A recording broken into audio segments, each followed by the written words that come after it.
going on, Faded Culture? It's Sergio Barron, and we're back again with another haircut tutorial. Today I got my friend Michelle here, and I'm gonna be breaking down my step-by-step process on how to do a mid-skin fade with the scissor trim on top. And that's it, right? Oh, and before we start, make sure y'all pay attention to the full video because I will throw out a random code that y'all can use to enter at checkout at fadedculture.co for a chance to win one of our Faded Culture hats or a barber razor. So good luck to the winner. There will be one winner. As soon as y'all hear the code, just go ahead and head over to the website, punch it in at checkout, and congratulations, y'all win either a free razor or a free hat, whichever one of y'all's choice. So with that being said, let's just jump right into this tutorial.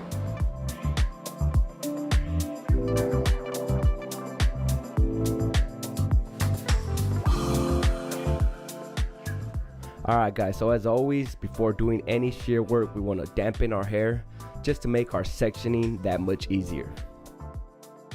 I will be using our very own Faded Culture shears. These will be releasing here pretty soon, so stay tuned for those.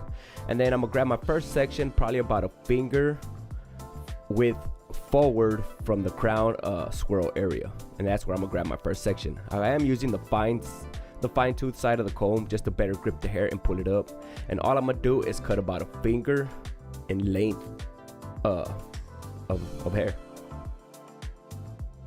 and just make sure that you're moving up about only a finger in width at a time. That way you're gonna ensure that you get as even of a cut as possible on top. If you start kind of gapping out more than a finger, you'll just kind of result in an uneven cut on top. So again, just pull up about a finger in length, and that's as much as we're gonna trim for this haircut. And we're just gonna repeat the exact same process up until we get all the way to the front of the hair.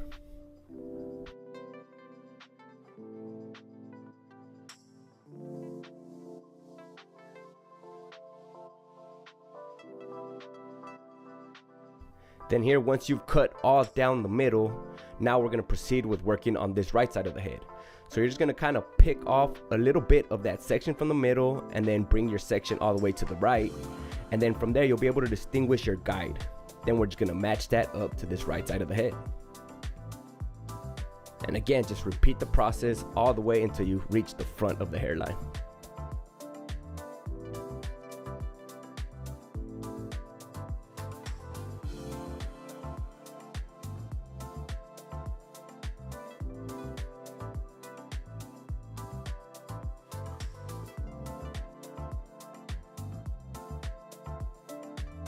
So now that the right side is matched up with the middle, next we're going to do the exact same thing, now matching up the left side to the middle. Again guys, just pick up about a finger in length of a section and just match it up to the middle. So just take note that this is about finger length of a trim. It's almost equivalent to using a number 6 or a 7 guard on top. I would say more a 7 guard. But now that it's trimmed up all on top, next I'm gonna just go around the parietal ridge area or the area where the head starts to round out and kind of connect to the top, and I'm gonna just go ahead and trim that area as well, all around the head. And a real quick reminder guys, that we will be doing our first live in-person seminar at the Fort Worth Barber Supply store here in Fort Worth, Texas, September 18th. So make sure y'all visit the Eventbrite, or y'all could, or I'll leave a link down in the description so y'all can go ahead and purchase y'all's tickets. Then once you're done with the scissor trim, just go ahead and blow dry your hair really well. That way we can start our clipper work. I'm gonna start with the debulking phase. So I'm gonna grab that 1.5 clip and I'm gonna open the lever all the way, and I'm just gonna debulk right around the area that I know I will be setting in my guidelines. This is just to make way to set in my guidelines. That way when you're setting them in, like with the clipper lever closed and no guard, you won't have all this hair hanging over your guides, and that would just kind of make it hard to see them. And so then for our first guide, I'm gonna go ahead and use the clipper no guard, lever closed, and I'm gonna start that first guideline a little or a tad bit under that temple peak area, and then I'm gonna just make sure that it slants as I reach the back. That way we kind of give off that drop fade effect, and then just make sure that it ends up in the same position on the opposite side. And then following that up with the clipper no guard, lever all the way open, setting in our next guideline, coming up about a 1/2 inch or about a finger in width up higher than the previous line that we set. And then just make sure that your guidelines are always running parallel to one another. Next, I'm gonna throw on the number 1 guard, still keeping that lever all the way open for our next guideline. Again guys, just come up about a finger in length. You're always gonna wanna make sure that your first guideline is as even as possible, just because your next following guidelines are always gonna run according to that first one. So if that first one is off, then your whole haircut's gonna be off, and you don't want that. Unless you're into that, but I don't know, that's on you. So next I'm gonna go ahead and throw on that number 1.5 clip, lever all the way open, and I'm gonna start trying to connect the side lane to the top. So I'm only gonna come up about a 1/2 inch from that previous line that we had set. And here you're not so much setting in no more guidelines, you're just kind of trying to connect the side lane to the top, but only keeping in mind that you're coming up, like I said, only a 1/2 inch high.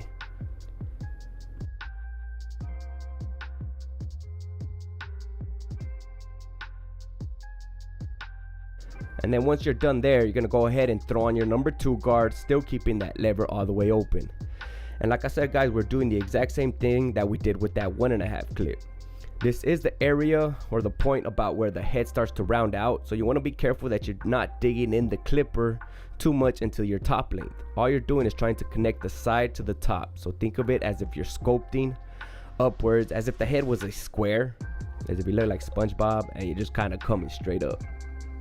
Then we're just going to do the exact same thing with that 3 guard, trying to connect the side to the top.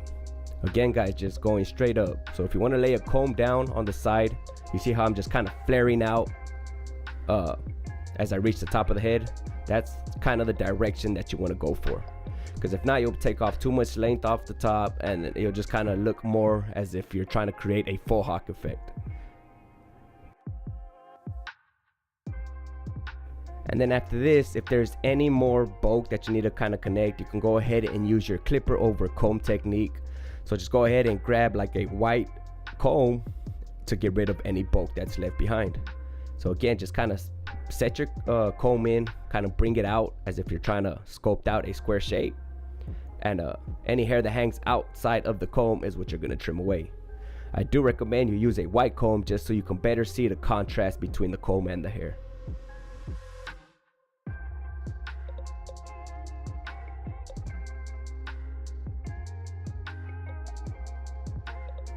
And by the way guys, all these steps that I am using, I will leave down in the description for y'all in written format, so y'all can follow along that way if y'all like. And also I have links to all the tools and products that we are using in our videos, so if y'all like to purchase them through there, go ahead and do so. So now moving forward, we're going to start with blending out our 2 guidelines that we set. First, starting off with this 1/2 guard, and I'm going to position that lever on that 3/4 spot. That 3/4 spot is a position right in between halfway and fully open. And I'm going to start by blending out that top guideline and then work my way down. So again, we're just going to go ahead and start blending it a little at a time until you start seeing it soften up. You'll notice that it's not going to completely blend it out. It might leave like a little dark area here and there above, right above. But you're not going to go ahead and keep chasing that guideline, because then you'll start taking the fade up too high. So just start blending exactly where that line starts, and then anything that's left above will come back with the higher guard to finish blending it out. And also keep in mind guys that I do 0 gap all my clippers and trimmers. This is just so that we can cut, or so that your tools cut a lot closer to the skin. And it's more so utilized for creating fades that start from skin up into whatever length you want on top. It's just easier to fade out that last bald line. So here you'll be able to notice the little dark areas that was left above. So for that, I'm gonna leave that lever in that same position, but next grabbing that number 1 guard to finish blending it out. And remember guys, you gotta kind of use that corner of the clipper, kind of utilizing your own intuition into creating that blend effect. You can't depend fully on the clipper. You got to maneuver with your hand in different angles the clippers, so you can better get into those dark areas to blend them out. But just like anything, as you progress and doing more fades with consistency, you'll be able to kind of build a better eye for viewing these dark areas and better blending them out. It's all gonna always take practice, just like anything else guys. And so now here we're left with our last guideline to blend out. It's going to take me 3 lever positions to blend this line out. First starting with the clipper lever closed, and then I open it halfway, and then all the way open until it's blended out. And because it takes me 3 lever positions, I'm gonna only focus on this small area from the ear to the temple area. And then once I blend that out, then I'll move back a section until we can blend it out. Take note, guys, that in some instances, so if you're dealing with thicker hair, it might take you 4 lever positions. So when you start with your first section, right there is when you'll take note, like, okay, I'm gonna need 3 or 4 lever positions for the rest of the line. I know a lot of people like using that fading down method, to where they create a guideline and then they blend it out as they progress up in the fade. And don't get me wrong, that's a really good method. A lot of barbers that are cut really well use that method. But for me, throughout the years, for some reason, I feel like that method leaves me with more touch-up work in the end. And this method where I create the guidelines and then blend them out, I feel like I don't need as much touch-up work in the end. So I've always stuck with this one. But I always do recommend everybody try several methods, and first start off with the one that makes the most sense to you, and then just kind of progress from there. So once you're done with that last guideline, I'm gonna come in and do a little touch-up work. For hers, I noticed I had some dark areas around here, so I went ahead and threw on that half clip, and I opened the lever all the way open. And then again, I just used that corner of the clipper just to kind of better fine detail those areas out. Then once you're done there, go ahead and grab your trimmers, and I first use them here in this forward motion just because it gets closer to the skin. And I do this so that when I come back and take out the rest of the bottom of the hair with the trimmers in a regular position upright, you'll be able to kind of see or distinguish a little faint line that is going to leave behind. And that little faint line, all it's going to do is serve as another guideline to show us how high to come up with our electric shaver. Then just follow that up with your electric shaver. And like I said, as you reach that little faint line that you had left behind, you're going to kind of flare out with your shavers as they were a pair of trimmers or clippers, so you could better blend it into the fade. And for whatever reason, if you still feel like you left a little line behind, you can just come back in with your trimmers to just blend it right back out. And after this, guys, my friend here, Michelle, does not like her bangs to kind of stick out forward. So I went ahead and threw on the number 4 guard with the lever open just to kind of taper out the front area so that it don't hang over her forehead as much. This is also going to help when it comes to lining up your clients, since you don't have that much hair hanging over. And then before doing my lineup, I like to spray some spritz just to blow dry it and freeze the hair into place so that it's not moving around when you set in your hard lines. And then I'm gonna just go ahead and use my trimmer starting from the middle as I step back a little at a time just to kind of better see if I'm going straight across the forehead.